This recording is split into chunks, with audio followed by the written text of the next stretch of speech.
우리 대표 기도하시는 권사님께서 나라를 위해서 이렇게 기도를 해주셨습니다. 우리 성도님들도 나라를 위해서 많이 좀 기도 좀 해주시기 바랍니다.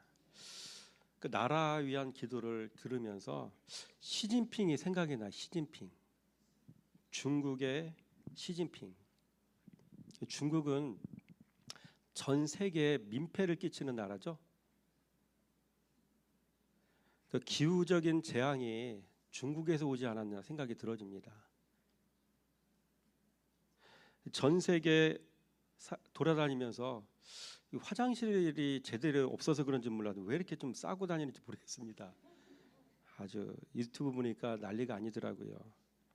그런 온갖 못된 짓을 하고도 시치미를 뚝 뗀다. 그래서 시진핑 아닙니까? 일본은 자기보다 힘이 약해 보이면 굴림하고 못되게 굴잖아요.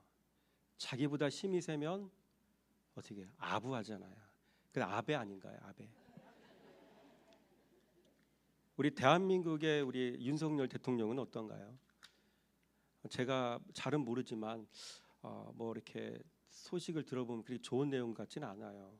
허물들을 자꾸 들춰내는 것 같고 주변 사람들이 많이 안 도와주는 것 같고 더 이상 잘 모르겠습니다. 어찌됐든 그 원만하게 이제 국정 일들을 진행하는 것 같지는 않은 것 같습니다. 안타깝죠. 이런 걸 보면서 국민들은 부안해동하기도 하죠. 근데 오늘 이 시간 이후부터 여러분 세상에 돌아가는 정치적인 문제를 가지고 부안해동하지 마시기 바랍니다. 왜 그런지 아십니까? 왕이 없으면 세상은 다 그 모양인 겁니다. 왕. 그래서 윤석열 대통령이 왕은 아니잖아요. 아베가 또 왕도 아니었고 시진핑도 왕이 아니잖아요. 그렇죠? 우리 신앙의 세계에는 여호와 하나님께서만이 유일한 왕이신 줄 믿습니다. 왕의 통치를 받아야 나라가 안전하고 평안합니다. 그렇죠? 신정 통치를 던져버리고 이 땅의 세상 모든 나라처럼 왕을 세워주십시오라고 얘기한 그 순간부터 열왕기상부터 역대 상하 말씀까지 보세요. 온전한 나라가 있었던가 나라가 오합지졸이고 그렇죠? 손가락을 뒤집었다 폈다 뒤집었다 이런 상황들 아닌가요? 온전하지가 않아요. 하나님의 왕으로 통치하시지 않는 나라는 과거나 현재나 미래나 다 똑같습니다. 그러니까 이런 걸 보면서 부안해동하는 성도는 성경을 모르는 사람이다. 믿음이 없는 사람이다. 참 모르는 사람이다. 저는 정치 얘기 잘 안 하잖아요. 원래 그런 겁니다. 내년 내후년 돼서 뭐 새로운 뭐 대통령이 세워지면 세워질 것 같습니까? 기대하지 마세요. 그러니까 하나님의 통치를 받는 여러분의 마음의 세계가 평안하고 안전하길 원하시길 바랍니다. 그렇죠? 여러분 오늘 본문의 말씀은 몸은 한 몸 많은 지체 제목을 한번 이렇게 정해봤어요. 그렇죠? 그 내용을 읽어보니까 쉽기도 하고 굉장히 어려워요. 여러분 우리가 본문의 말씀을 이해하기 위해서 한 두 가지, 세 가지 정도만 같이 살펴본다면 이런 얘기죠. 한 지체의 고통은 모든 지체의 고통이다. 그 얘기가 26절 말씀 아닙니까? 한번 읽어볼까요? 26절 말씀 시작. 만일 한 지체가 고통을 받으면 모든 지체가 함께 고통을 받고 한 지체가 영광을 얻으면 모든 지체가 함께 즐거워하느니라. 아멘. 그렇죠? 한 지체의 고통은 모든 지체의 고통이다. 그런 얘기죠. 그래서 가족 중에 한 사람이 아프면 온 가족이 힘들어요. 이렇듯 우리 지체 중 하나가 고통 중에 있으면 온 속해 속도원들의 마음이 무거워지는 거죠. 그러나 아무렇지도 않으면 한 지체가 아니라 서로 다른 개체로 살기 때문입니다. 지체가 있고 개체가 있어요. 지체는 아픔을 느껴요. 개체는 감각이 없어요. 그렇죠? 하나님이 디자인하신 공동체의 원형이 깨져서 그런 겁니다. 더 나아가 형제의 아픔이 고소하게 느껴지면 이건 서로 원수라는 뜻이죠. 그래서 공동체는요, 지체가 있는 거고 개체가 있는 거고 원수가 있는 겁니다. 우리는 지체가 되길 원합니다. 그렇죠? 그래서 지체는 아픔을 똑같이 느껴야 되는 겁니다. 둘째로 또한 또 한 지체의 영광은 모든 지체의 기쁨이다라고 이야기하고 있죠. 26절 말씀 보니까 한 지체가 영광을 받으면 모든 지체가 함께 즐거워하느니라. 그래서 내 자녀가 결혼하여 손주를 낳으면 부모가 더 기쁘듯 한 지체가 은혜 입고 새 사람이 되면 온 공동체가 기쁜 겁니다. 세 번째로 우리는 그리스도의 몸이요 지체의 각 부분인 것이죠. 27절 말씀 시작. 너희는 그리스도의 몸이요 지체의 각 부분이라. 그래서 우리는 한 주를 모시고 살고 있습니다. 한 분 예수 그리스도에게 빨대를 꼽고 진액을 빨아먹고 사는 존재 아닙니까? 그래서 우리는 예수 그리스도를 떠나서는 살 수가 없는 존재입니다. 그래서 우리는 말씀 떠나서는 살 수 없는 존재입니다. 가지가 포도나무에 붙어있듯 너희도 내 안에 거하라. 요한복음 15장 3절 말씀 아닙니까? 여러분, 붙어 있음이 곧 거함입니다. 붙어 있는 게 거하는 겁니다. 여러분, 예수님은 포도나무, 우리는 가지. 그렇죠? 가지가 포도나무에 붙어 있듯 성도인 우리는 예수 그리스도의 말씀에 붙어 있어야 돼요. 말씀에 줄을 대고 살아야 돼요. 묵상해서 말씀의 깊은 뜻을 깨닫고 그 깨달음에 따라 순종하며 살아가야 돼요. 그게 빨대 꽂고 살아가는 겁니다. 여러분, 우리를 하나 되게 붙어 있게 하는 강력한 접착제가 있습니다. 이 접착제는 주님을 사랑함입니다. 접착제 이꼴 사랑. 사랑이 아버지께 붙어 있음입니다. 사랑하는 일에 아버지께 붙어 있는 일입니다. 사랑은 아버지의 계명 지킴입니다. 아버지의 계명 지키는 일이 곧 아버지를 사랑하는 일입니다. 다시 말씀드립니다. 계명을 지키는 건 말씀을 순종하는 거죠. 말씀을 순종하는 일이 아버지를 사랑하는 일이랍니다. 그렇죠? 여러분, 오늘 본문의 핵심 포인트를 한번 찾아보겠습니다. 첫 번째, 지체가 몸에 붙어 있다라고 12절은 기록하고 있죠. 한번 읽어볼까요? 시작. 몸은 하나인데 많은 지체가 있고 몸의 지체가 많으나 한 몸임과 같이 그리스도도 그러하니라. 그렇죠? 몸의 지체가 많으나 한 몸임과 같이. 그래서 지체가 몸에 붙어 있다라고 이야기하는 것이 우리가 기억해야 될 중요한 내용이고요. 두 번째로 유대인이나 헬라인, 종, 이 모두는 다 한 성령으로 세례를 받았다라고 기록하고 있죠. 13절 말씀 보겠습니다. 시작. 우리가 유대인이나 헬라인이나 종이나 자유인이나 다 한 성령으로 세례를 받아 한 몸이 되었고 또 다 한 성령을 마시게 하셨느니라. 다 한 성령으로 세례를 받아 한 몸이 되었고라고 이야기하고 있습니다. 또 세 번째로 발, 손, 귀, 눈, 코, 이 모두가 다 한 몸에 붙어 있다고 15절에서 17절 말씀이 기록하고 있습니다. 이는 하나님이 그 원하시는 대로 각각 몸에 두셨다라고 18절 말씀에 부연 설명을 하고 있습니다. 여러분, 지체는 몸에 붙어 있어야 됩니다. 각 사람은 공동체 안에서 한 성령으로 서로 하나가 되어야 합니다. 몸의 수족은 각각 한 몸에 붙어 있어야 합니다.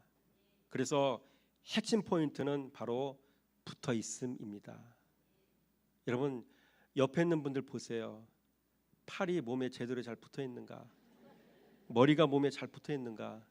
혹시 눈은 한쪽은 삐진 않았는가? 잘 살펴보시기 바랍니다. 다 붙어 있습니다.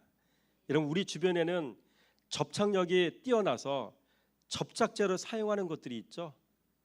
옛날에 풀이 없을 때, 본드가 없을 때 초창기에는 밥풀을 풀로 사용했죠. 밥풀 이용해 가지고 연을 만들어서 날려본 경험이 있으십니까? 한번 손 들어 보세요. 많습니다. 돼지 본드 아십니까? 저는 처음에 돼지를 어떻게 만든 줄 알았습니다. 50 본드도 있더라고요. 접착력이 뛰어나죠. 근데 뭐니 해도 가장 접착력이 강한 게 뭔지 아세요? 순간 접착제. 한 번 붙으면 떼어지지를 않아요.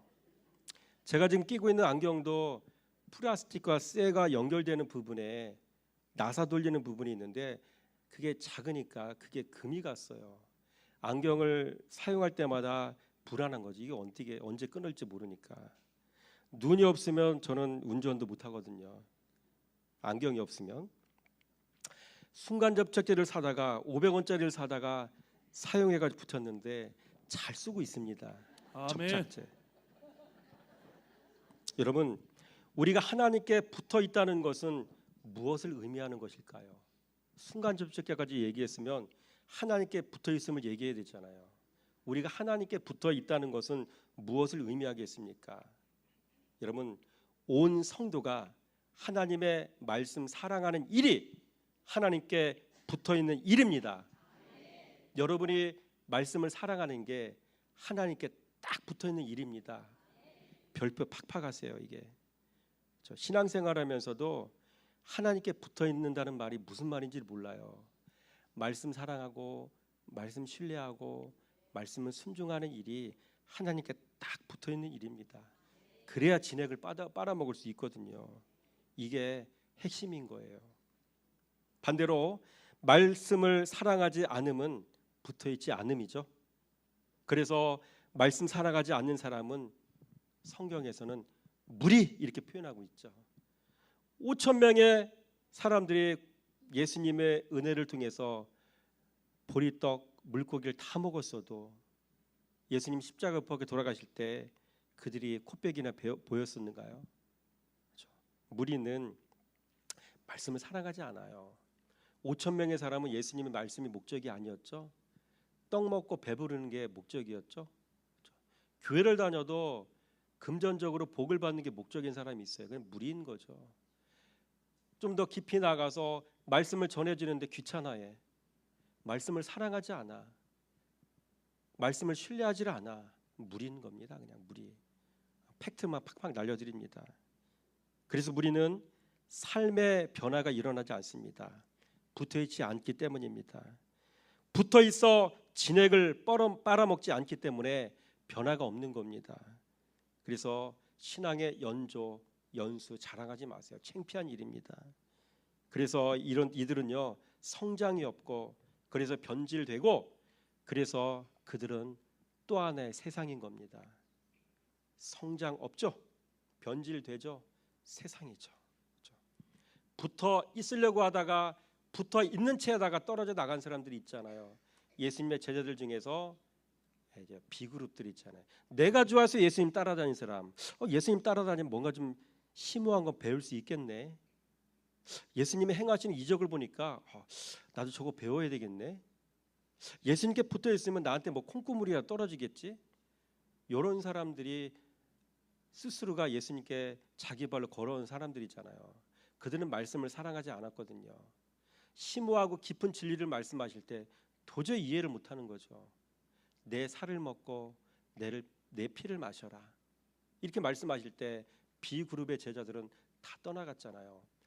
말씀에 줄을 대고 살아라라고 말씀하실 때 그 말씀에 순복하지 않은 사람은 결국 떠나갑니다.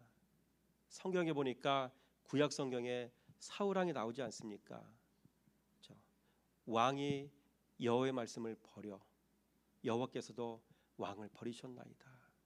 말씀 살아가지 않는 사람은요 뭐 보나 안 보나 똑같습니다. 다 그렇게 되는 겁니다. 그러니까 성경을 보면요 지혜자가 돼요. 성경에 보면 무리들의 특징이 다 나오거든요. 그러니까 이런 것을 통해서 하도 많이 눈을 통해 확인해 보니까 교회가 수천 명 수만 명이 있어도 딱 두 부류로 나눠져요.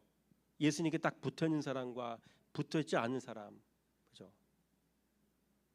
자아 실현을 위해서 오는 사람들도 많아요.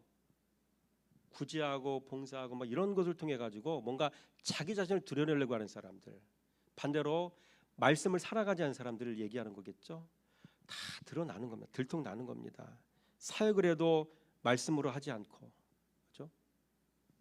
다 같은 과 무리인 것이죠. 여러분, 신앙의 세계에서 우리를 서로 하나 되게 하는 접착제 역할을 하는 게 있습니다. 바로 그리스도의 사랑입니다. 그리스도 사랑은 곧 말씀 사랑이죠. 예수님을 사랑하기 원하십니까?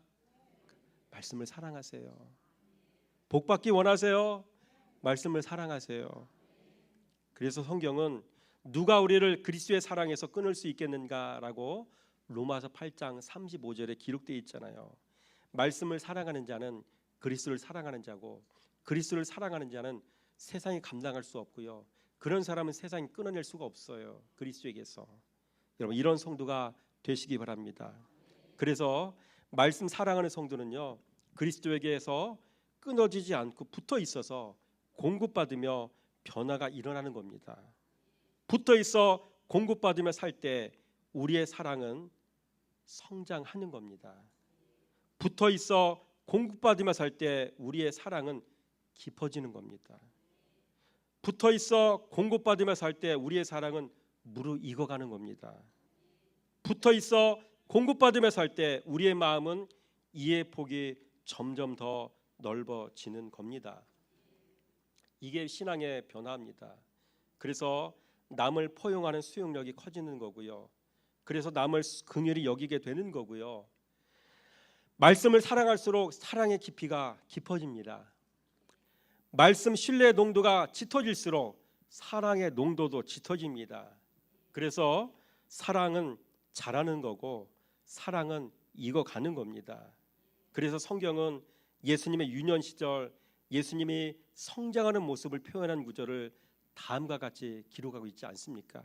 읽어보겠습니다. 시작. 강하여지고 죄가 충만하며 하나님의 은혜가 그 위에 있더라. 그렇죠. 아멘. 자라며, 아기는 누구? 예수님이죠. 유아기의 예수님. 이 아기가 자라며라고 이야기하고 있습니다. 그래서 헬라 원어로 이 자라며는 아욱사노, 따라합니다. 아욱사노. 아욱사노. 이런 정도를 알고 있어야 되죠. 아욱국 끓일 때 아욱이 아니라 아욱사노입니다. 여러분, 말씀이 왕성해져야 아욱사노입니다. 아욱사노는 예수님의 성장 과정에 사용된 표현법으로, 이 아욱사노는 육체적인 성장뿐만 아니라 영적인 성장을 일컫는 표현입니다. 겉사람과 속사람이 다 성장했을 때 사용하는 표현법, 이게 바로 아욱사노입니다. 성도는 말씀 생활에서 지, 정, 의가 자라야 아욱사노 할 수 있습니다. 성도는 말씀이 들어가면 겉사람과 속사람이 다 균형 있게 자라 하나님과 사람 모두에게 사랑스러워져 간다는 사실을 믿으시기 바랍니다. 이런 사람은 말과 행동에 깊이가 있습니다. 이런 사람은 규모가 있습니다. 그래서 이런 사람은 언어와 행실이 늘 일치합니다. 말씀이 자라 아욱사노했기 때문입니다.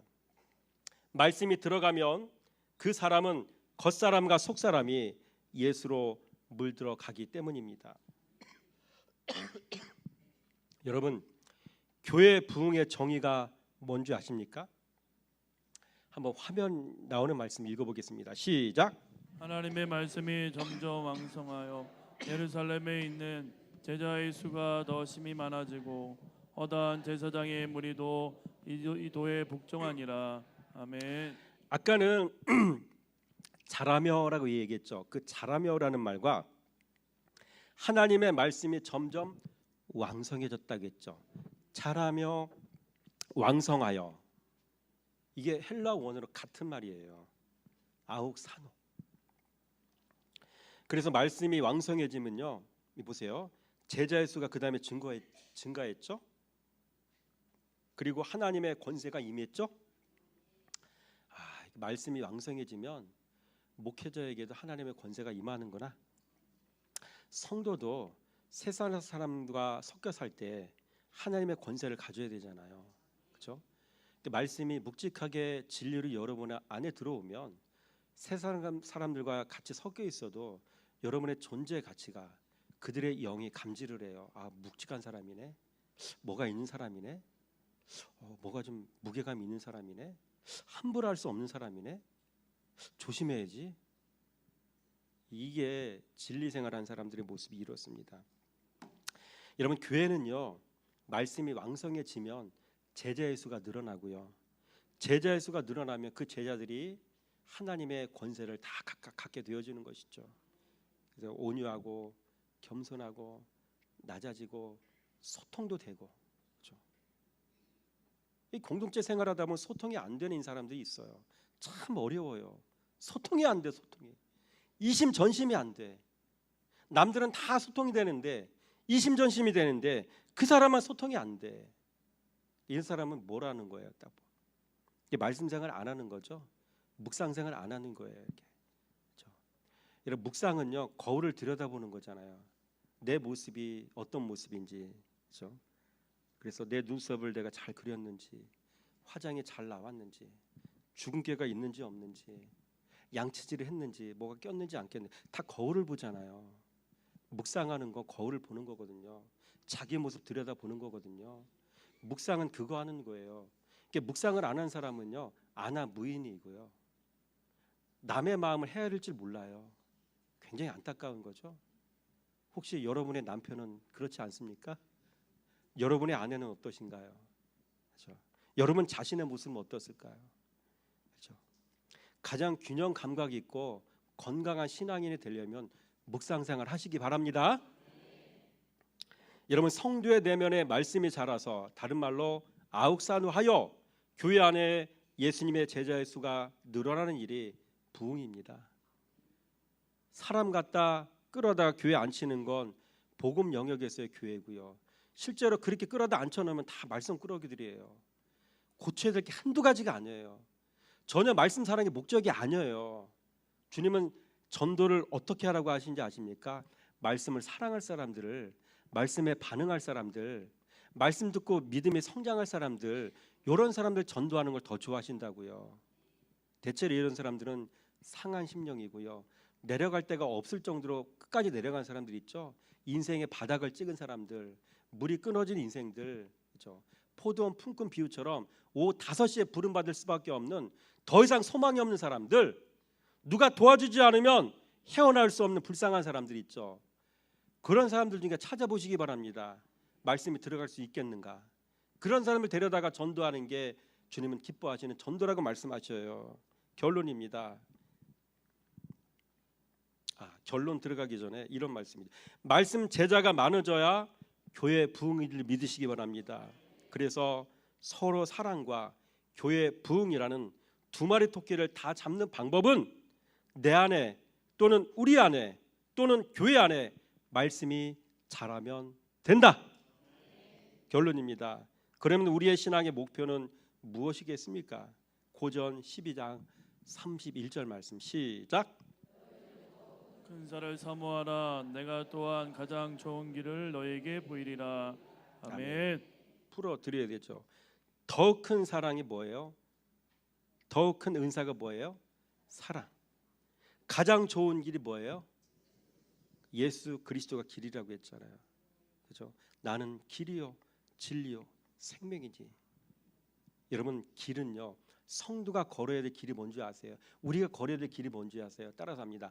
말씀 사랑, 말씀 사랑, 말씀 신뢰, 말씀 신뢰, 말씀 순종. 말씀 순종. 요 세 가지가 우리가 걸어야 될 길이고요, 이 길을 걷는 것이 예수 그리스도를 사는 겁니다.